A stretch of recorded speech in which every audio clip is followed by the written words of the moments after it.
नमस्कार। कुणाचेही अंतकरण न दुखवता बोलणे म्हणजेच खरे भाषण। कुणाचेही अंतकरण न दुखवता बोलणे म्हणजेच खरे भाषण। लक्षात ठेवा। सुधारणे किंवा बिघडणे हे फक्त माणसाच्याच हातात असतं।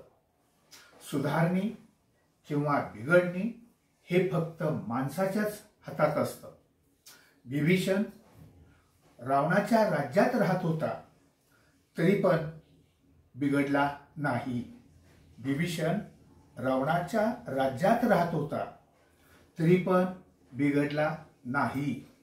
कैकेयी रामाच्या राज्यात राहत होती तरी पण सुधारली नाही।